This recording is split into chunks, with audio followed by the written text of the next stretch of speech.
Oi, gente. Bom dia. A paz do Senhor Jesus Cristo para todos vocês.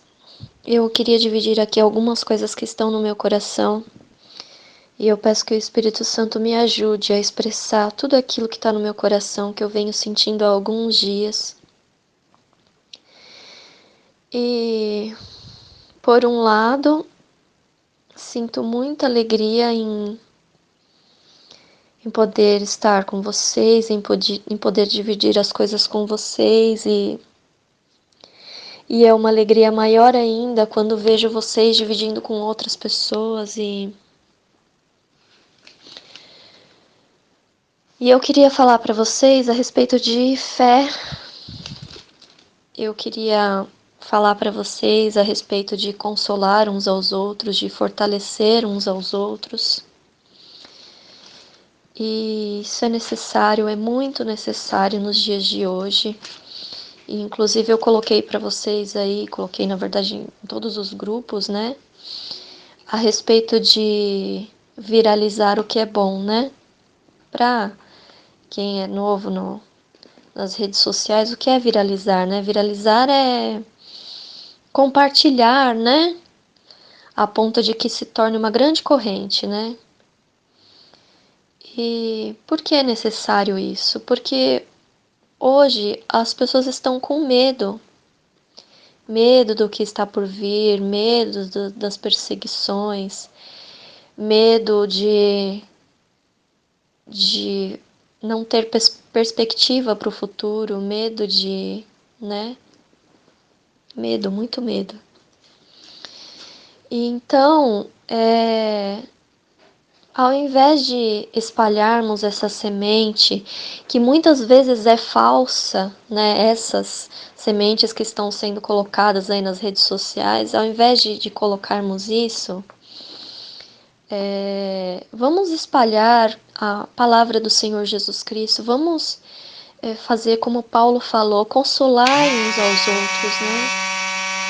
Consolar uns aos outros e fazer com que os nossos irmãos se sintam edificados, fortalecidos, cheios de fé, né?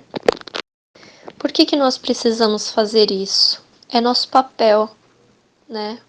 Paulo nos ensina, olha, vocês precisam dar suporte uns aos outros, ser suporte uns para os outros, né? E Jesus, ele nos ensina que quando nós temos medo, quando nós nos preocupamos, ficamos pensando nessas coisas, em coisas que nos atrapalham, que tomam conta do nosso pensamento, nós estamos deixando de ter fé. E quem falou isso para nós é o mesmo que disse assim: é-me dado todo o poder no céu e na terra. Então eu vou repetir, Jesus falou, é-me dado todo o poder no céu e na terra. Se tem alguém que é capaz de nos guardar segundo a vontade dele, segundo a vontade de Deus o Pai, esse alguém é Jesus Cristo. Se tem alguém que é capaz de mudar as leis, de mudar seja lá o que for a nosso favor, esse alguém é Jesus Cristo. E por um outro lado também, se nós formos perseguidos, né, se tivermos que dar a nossa vida, também é por Jesus Cristo. E é sobre isso que eu quero falar aqui, né? Então, olha só, lá em João capítulo 11, tem lá quando Jesus ressuscita Lázaro, né? E para quem não conhece, eu indico que leia esse texto, porque esse texto é muito interessante. João capítulo 11, a partir do versículo 1,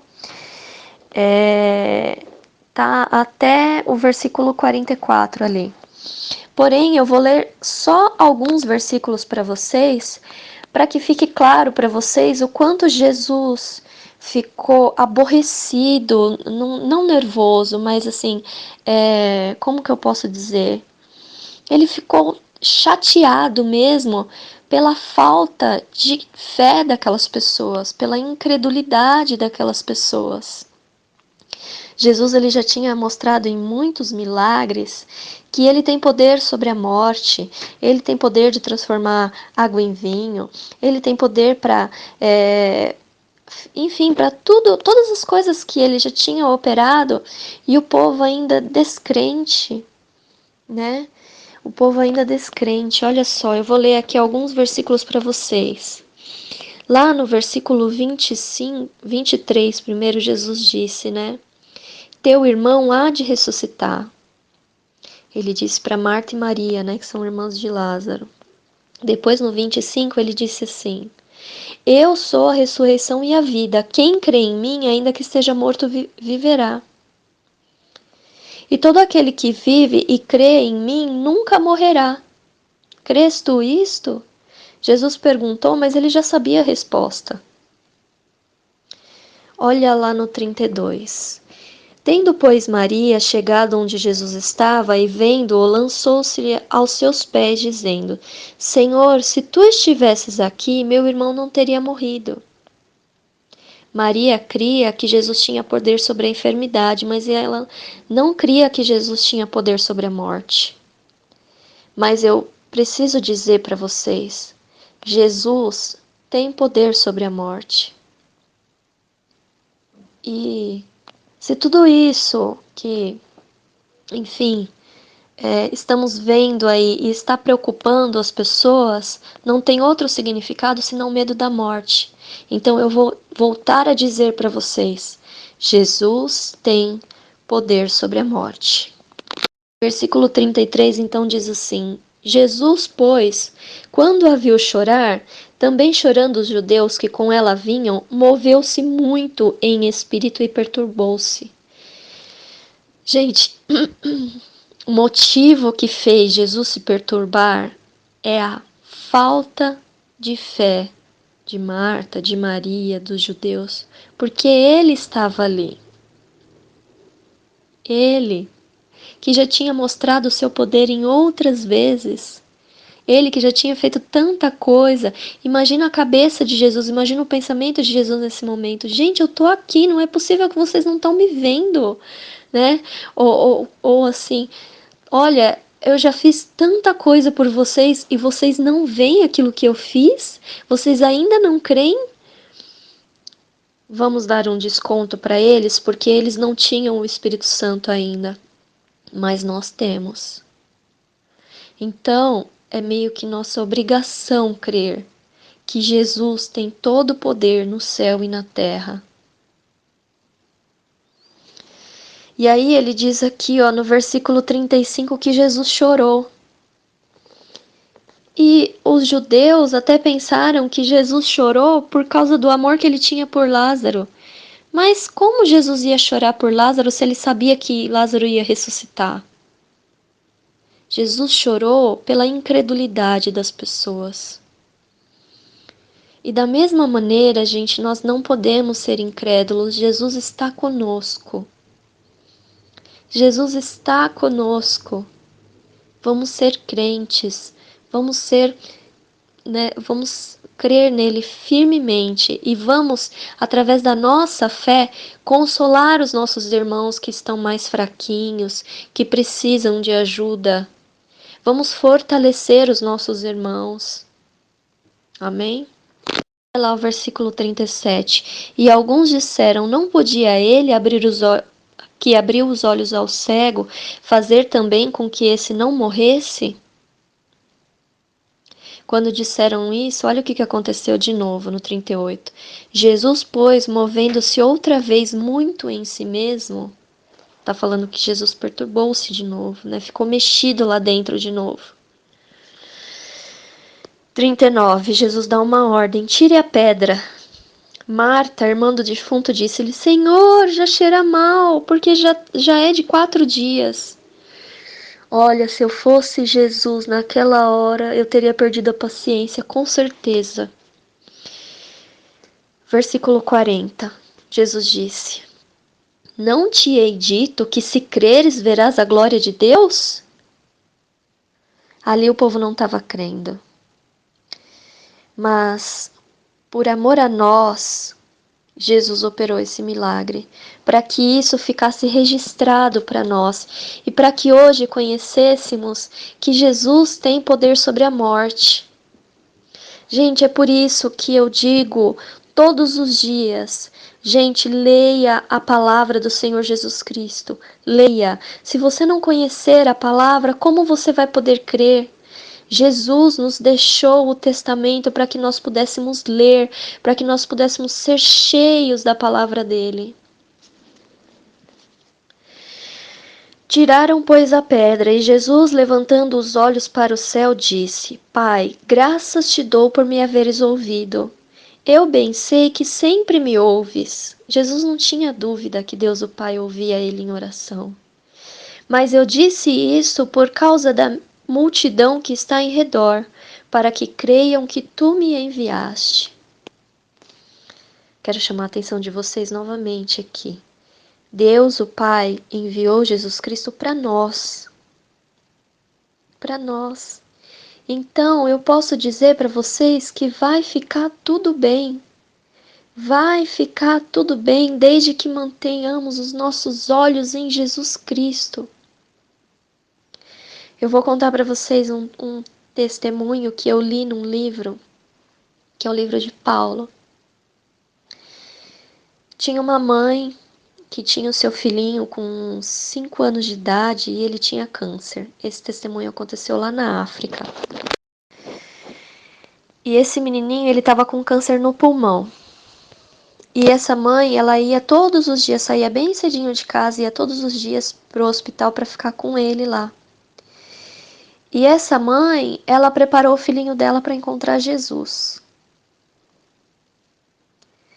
É assim que nós precisamos agir. Nós precisamos encorajar as pessoas, nós precisamos consolar, porque o reino de Deus, ele nos espera. E ainda que a nossa casa terrestre se desfizer, nós temos um edifício feito por Deus, o Pai, nos esperando na glória. Sejam fortalecidos. Sejam fortalecidos. Olha, se eu partir daqui, eu não quero ver ninguém desesperado, eu não quero ver ninguém triste. Gente, nós temos um edifício feito por Deus na glória nos esperando.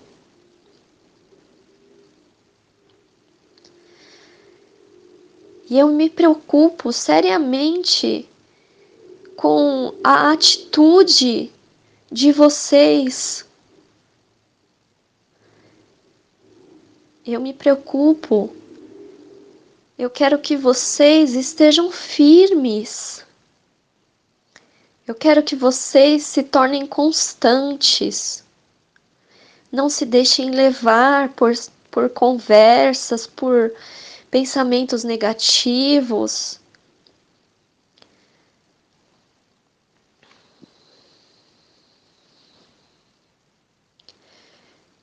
Eu quero que vocês sejam consolados. Mas vocês não dependem de mim para ser assim. Vocês dependem do Espírito Santo, da palavra de Deus. Eu quero que vocês vão e falem de Jesus uns para os outros. Para aqueles que estão lá fora, para as ovelhas perdidas, vão e cumpram o ministério de vocês. Eu tenho cumprido o meu. Façam também por Jesus. Fiquem focados no reino de Deus. Foquem no reino de Deus. E essa mulher lá no hospital, ela então instruía o filhinho dela. E teve um dia que ela chegou mais tarde, um pouco mais tarde no hospital, e a enfermeira então disse para a mãe, quando ela perguntou, né, meu filho tá bem? Aí ela falou assim, olha, o teu filho hoje, ele estava tendo alucinações, porque ele gritava muito, veja os sinos, ele gritou sem parar e o hospital inteiro ouviu. E aquela mãe, então, ela virou para aquela enfermeira e falou assim, bem com o dedo na cara daquela enfermeira e falou assim, olha, o meu filho, ele não está tendo alucinações, ele não está variando. O meu filho, eu ensinei para ele que quando a dor no peito dele ficasse muito forte, que ele olhasse para o canto do quarto, de cima, na direção que a casa dele celestial está preparada, e ele falasse: veja os sinos tocarem, Jesus está me esperando. E eu pergunto para vocês, quem é capaz de agir como essa mãe? Hoje e daqui para frente, vão ficar com Cristo aqueles que amarem o Senhor Jesus Cristo. E essa mãe, claro que deve ter sido muito difícil para ela, mas ela amava o Senhor Jesus Cristo. E ela ensinou o filho dela a amar o Senhor Jesus Cristo. E é isso que eu quero de vocês. Eu quero que vocês amem o Senhor Jesus Cristo. E eu quero que vocês amem a palavra de Deus. Vocês não dependem de mim para estar ensinando a palavra de Jesus para outras pessoas. Vocês têm a palavra. Vocês têm a palavra, vocês têm o Espírito Santo. Amem o Senhor Jesus Cristo. Eu não quero que vocês amem a Cibele. Amem o Senhor Jesus Cristo. E por amarem o Senhor Jesus Cristo, então consolem uns aos outros, fortaleçam uns aos outros. Parem de passar mensagens negativas para as pessoas, de imagem do que aconteceu, do chip, do inferno, do capeta. Parem com isso. Coloquem uns para os outros palavras de edificação e de fortalecimento. É isso que nós precisamos. É isso. E eu vou passar essa mensagem para todos os grupos, de todas as pessoas que eu tenho aqui. E eu quero que vocês liguem os corações de vocês em Jesus Cristo. Se vocês estiverem fortalecidos na palavra do Senhor Jesus Cristo, nada o que acontecer nesse mundo vai desanimar vocês. Nada. Eu vou falar de novo o que Paulo falou. Consolai uns aos outros. Sejam suporte uns para os outros. Se amanhã, se depois a minha fé fraquejar, eu preciso que alguém venha e me fortaleça. Da mesma maneira que eu falo de Jesus para as outras pessoas. Então, fiquem fortes, fiquem fortalecidos. Jesus falou que o evangelho dele é a rocha. E que vem a chuva, e vem a tempestade, e vem os rios, e vem... Não importa, a casa está fortalecida. Então, por favor, gente, se fortaleçam na palavra, se fortaleçam na comunhão com o Senhor Jesus Cristo. E esperem pela vida eterna. Pela vida eterna. Amém? Creiam que o Senhor Jesus Cristo está com vocês. Em determinado lugar, Jesus estava chegando perto do barco, andando sobre a água. E Pedro então falou para Jesus: Senhor, se és tu, manda que eu ande também sobre as águas e vá até o Senhor. E aí então Jesus falou: vem, Pedro, vem. E aí Pedro começou então a andar. E na frente de Pedro estava Jesus. Custava muito Pedro ficar olhando para Jesus. Custava muito. Porque Pedro era imaturo. Então ele começou a olhar para o contexto que ele estava vivendo. É impossível andar sobre as águas. Aquele vento gelado, talvez até aquela garoa. Tudo aquilo fazia Pedro o quê? Pensar no contexto em que estava vivendo. Mas Jesus estava ali diante dele. Em outro lugar, a situação era outra. Paulo, num navio com uma tempestade absurda, a ponto que eles não conseguiam enxergar mais se era dia ou se era noite. 14 dias dessa tempestade horrenda. E Paulo fala assim: eu vou orar. E aí Paulo orando, claro que não desesperado, ele simplesmente orando pela vida das pessoas que estavam lá no navio. Então Deus mandou uma mensagem para ele através de um mensageiro falando para ele assim: Paulo, Deus te deu a vida de todos os que estão aqui no navio por sua causa. Olha, Paulo, o navio vai ser destruído, mas vocês vão chegar com vida em terra seca. Todos estes que estão com você.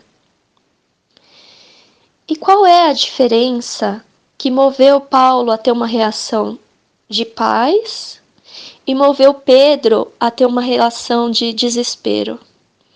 O fato que faz a diferença é a fé. Pedro era imaturo ainda enquanto andava com Jesus. Paulo era maduro na fé. Busquem isso. Busquem ser preenchidos de Jesus Cristo e de fé. E eu vou voltar a falar para vocês. Vai ficar tudo bem. Paulo diz que nada pode nos separar do amor de Jesus Cristo. Nada! E o que mais eu quero da vida senão o amor de Jesus Cristo? Foquem no reino de Deus. Deixem de coisas pequenas nesse mundo, como por exemplo, eu preciso guardar hoje para que amanhã eu tenha, porque tem uma crise lá fora. Não! Exerça aquilo que você conhece da palavra. Jesus fala, Paulo fala. Olha, compartilhem, repartam, entesourem boas obras. Façam pelas vidas. Vão atrás das ovelhas perdidas. Tem pessoas no mundo que estão sofrendo, que precisam de amor, precisam conhecer Jesus para que sejam libertas. Vão atrás. Quando alguém perguntar para vocês algo sobre Jesus, respondam. Falem de Jesus. Mostrem o Jesus que vocês conhecem para elas. Foquem no reino de Deus. E Jesus também diz: buscai primeiro o reino de Deus e a sua justiça, e nada você... Buscai primeiro o reino de Deus e a sua justiça, e todas as coisas vos serão acrescentadas. E Jesus também diz que os misericordiosos alcançarão misericórdias. Nem todos os cristãos vão morrer antes da vinda de Jesus. Você quer misericórdia? Você precisa de misericórdia? Então exerça a misericórdia, porque Deus, o Pai, vai ver isso em você e vai trabalhar ao seu favor. Era tudo isso que eu queria colocar para vocês, era tudo isso que está no meu coração. Sim, esqueci de dizer uma coisa. Em 1 Pedro capítulo 4, versículo 13 e 14 diz assim: mas alegrai-vos no fato de serdes participantes das aflições de Cristo, para que também na revelação da glória vos regozijeis e alegreis. Se pelo nome de Cristo sois vituperados, bem-aventurados sois, porque sobre vós repousa o Espírito da glória de Deus. Quando Pedro escreveu esses versículos, a igreja estava em perseguição. Eles estavam matando os líderes da igreja, né? E de todos os apóstolos que conhecemos, apenas um não morreu em perseguição. Foi João, o apóstolo do amor, aquele que mais teve misericórdia das pessoas. Olha que interessante. Esse foi o único que morreu de velhice. E eu quero dizer para vocês aqui que a perseguição, ela se faz necessária. Porque a liberdade é uma coisa muito perigosa. Enquanto há liberdade, as pessoas estão pensando só no umbigo, só no próprio umbigo.